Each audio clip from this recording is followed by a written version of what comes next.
दोस्तों, अगर आप वर्ल्ड मैप को उठाकर देखें तो आपके दिमाग में कभी ना कभी ये सवाल जरूर आया होगा कि धरती पर जो नक्शा उभरा है आखिर ये बना कैसे होगा। मतलब कैसे अलग अलग देश अलग अलग कॉन्टिनेंट्स में बने हुए हैं।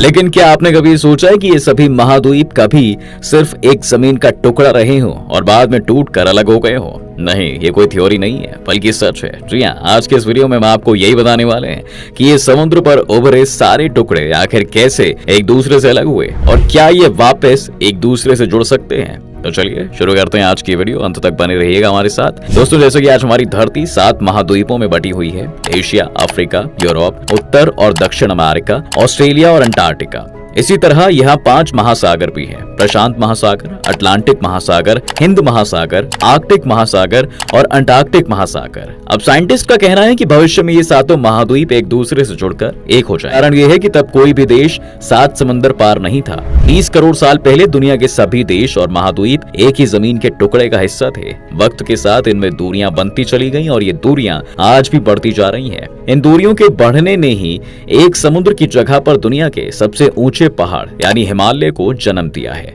यही वजह है कि हिमालय की ऊंचाई हर साल कुछ सेंटीमीटर बढ़ती जा रही है। तो कैसे शुरू हुई ये पूरी कहानी, आइए जानते हैं। दोस्तों, 14वीं सदी तक दुनिया के 2 बड़े हिस्सों के बीच कोई कांटेक्ट नहीं था। एशिया, यूरोप, अफ्रीका के बीच आपसी संपर्क था।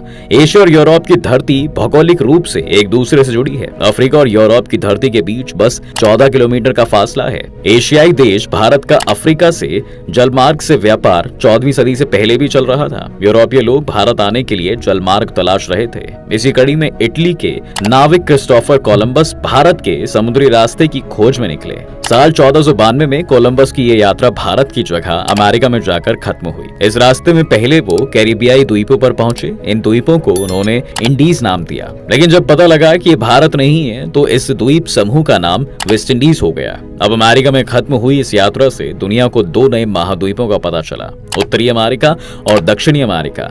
ये उस शताब्दी की सबसे बड़ी खोजों में से एक थी। उस दौर में खोजे गए 2 नए महाद्वीपों के बाद नए नक्शे बनने का चलन शुरू हुआ। डच नागरिक अब्राहम आर्टिलियस भी ऐसे नक्शे बनाने वाले लोगों में शामिल थे। 1564 में उन्होंने पहला नक्शा बनाया था। साल 1570 में उन्होंने थिएट्रम ऑर्बिस टेररूम नाम का एक नक्शा बनाया। इस नक्शे को आधुनिक दुनिया का पहला नक्शा माना जाता है। दोस्तों, इस नक्शे में उन्होंने सभी 7 महाद्वीपों को जगह दी थी। 1596 में अब्राहम ने नक्शे में एक चीज नोटिस की। अब्राहम ने देखा कि अफ्रीका महाद्वीप का दक्षिण पश्चिमी हिस्सा और दक्षिण अमेरिका का उत्तर पूर्वी हिस्सा एक ही जमीन के हिस्से के 2 टुकड़े जैसे लगते हैं। अगर इन दोनों टुकड़ों को आपस में मिलाया जाए तो ये एक दूसरे के सांचे में फिट बैठते हैं। उन्होंने अनुमान जताया कि ये हो सकता है पहले ये दोनों महाद्वीप एक ही जमीन के टुकड़े का हिस्सा रहे हों और बाढ़ और भूकंप से अलग हो गए हों। वो अपनी इस थ्योरी पर ज्यादा रिसर्च कर पाते। इससे पहले 1598 में उन्होंने दुनिया को अलविदा कह दिया।